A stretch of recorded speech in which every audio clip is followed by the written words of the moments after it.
Dapat maging forecaster rin tayo kung meron o wala na papalapit na ulan sa lugar natin kahit nasa bahay lang tayo.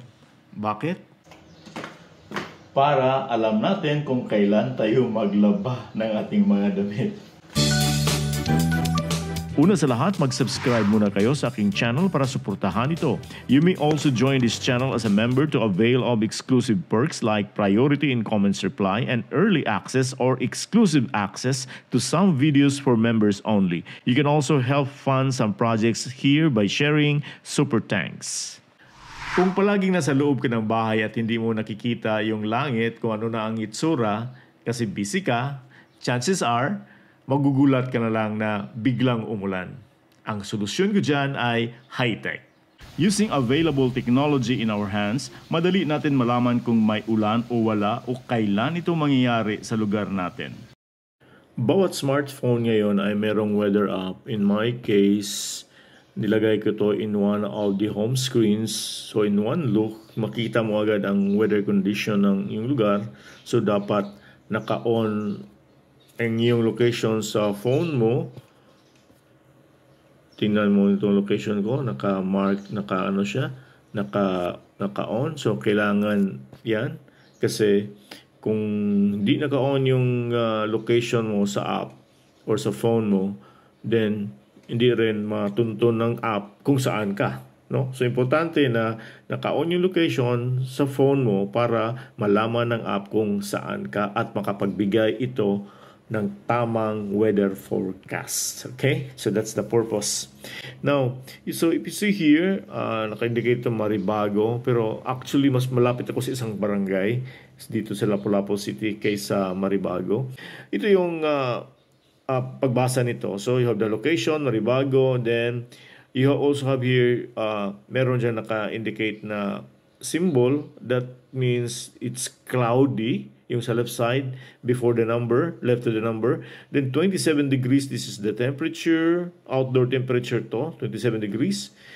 Then as high as 29 degrees and as low as 25 degrees yun ang forecast. Then makikita dito ang UV index o ultraviolet index is low because it's cloudy. Okay? So kunti lang yung pumapasok na ultraviolet rays ng sun. Okay? Then the time. Now if you tap more on this icon here or display ng app, ng weather app, papasok ka na mismo sa app. Makita mo na dito ang mas detalyadong forecast.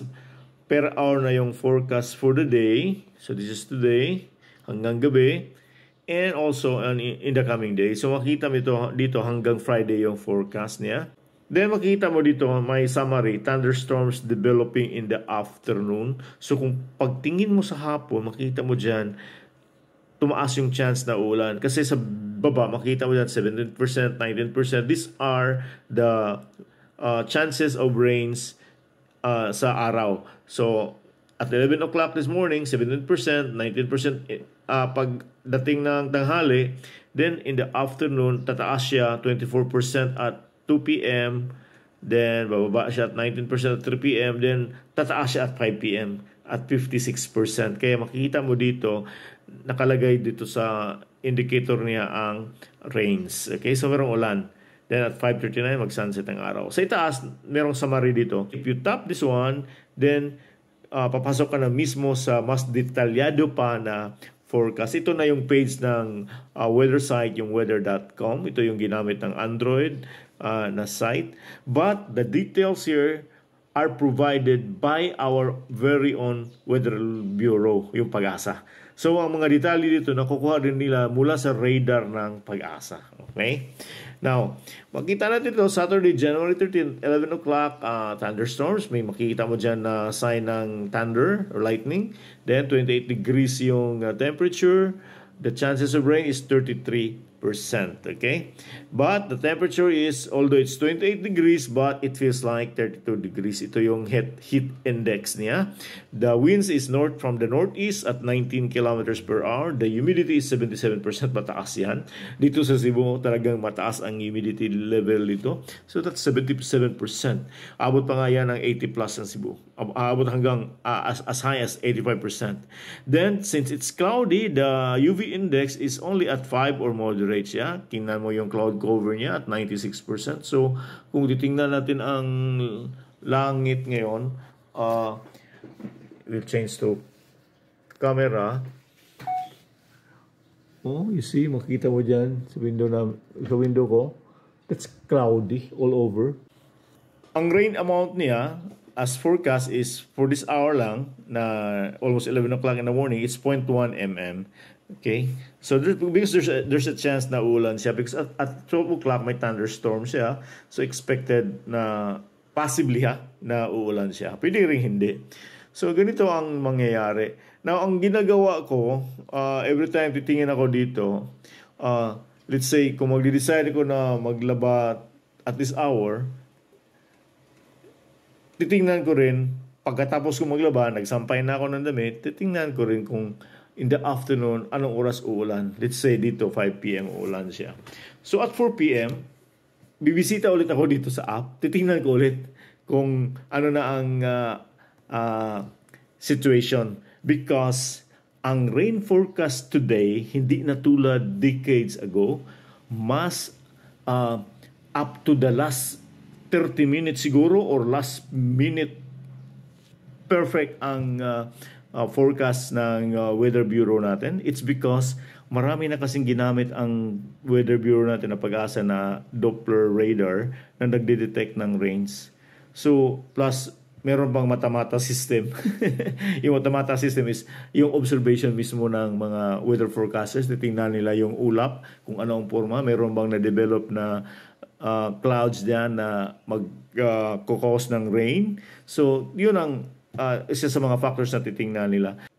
More or less, malapit sa totoo yung forecast ng rains ngayon. Unlike before. Okay? So, trust me.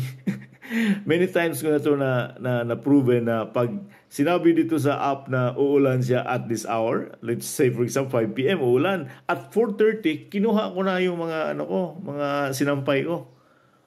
So in just few minutes uulan talaga. Okay? Kahit hindi malakas, basta umulan. Okay? So at least save mo yung mga sinampay mo, no, from being wet again. That's the most important part sa paglalaba natin, di ba? Sayang yung effort mo naglalaba ka, then in the afternoon, let's say, medyo tuyo na yung damit natin, pero nababasa ulit dahil sa ulan. Ang laki ng gamit ng app na ito. And every phone natin ay meron ito, so we can actually maximize this app. Medyo makulimlim na. Sabi doon sa app, sa weather app na at around 11 uulan siya. It's already 10:34, so kailangan magligpit na. By the way, retractable tong nasampayan ko. Meron din akong review nito. Just check the video here. It's 11:40 and titingnan natin sa labas. Umuulan na siya. So tama yung weather app. I program one of my smart devices to alert me every time it's about to rain in my place. Iilaw itong light ng aking diffuser at meron din itong kasabay na beep sounds as its lights turn on. Makita mo dito yung mga devices sa Smart Life app. Nandito yung diffuser. If you open this one, makikita natin yung mga controls ng diffuser, and these controls are also found physically sa diffuser mismo. Now, going down the app, andito ang scene. If you tap scene, mag-open yung mga automation rules. So one of the rules na sineset ko dito is rain is coming. So if you open this one, makikita natin itong nilagay ko na condition.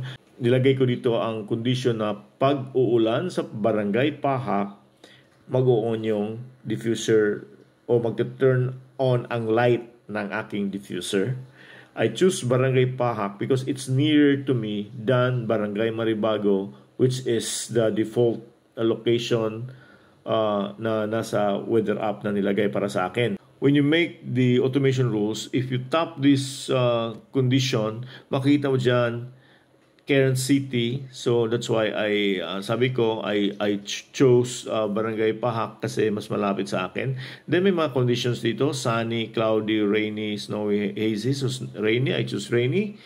Then the condition is gusto ko mag-on lang yung light, hindi mag-turn on yung diffuser. So I choose light. Okay? I tap light and this is the result. So ganun lang kadali mag-automate nito. Aside from monitoring rains, I also program my Google Nest Hub to broadcast if the outdoor humidity ay abot lampas ng 80%. The outdoor humidity is above 80%. Di ba kung humid ang panahon, sasabihin natin na uulan ito kasi medyo malagkit ang feeling natin. But even if humidity is 100%, hindi ito indication na uulan. Merong ibang factors that cause rains to fall. In fact, sa loob ng bahay natin, meron ding tinatawag na indoor humidity. Posible na mataas ang humidity natin due to a lot of factors. I monitored the indoor humidity in my house using the Xiaomi Air Purifier 4 Lite na meron ding humidity sensor. I have this mini dehumidifier but hindi ito sapat na mapababa ang humidity ng aking bahay down to the appropriate level. In most cases, ang humidity ng aking bahay ay nasa 70% and above. Sometimes aabot pa nga ng 80%. Pero nakakatulong nito na mabawasan konti ang humidity. I have a discussion of this mini dehumidifier in this video. Please have time to watch it. If you like this video, please give it a thumbs up and don't forget to subscribe to this channel. Daghang salamat, ako si Jun Tariman. High Tech Tabay!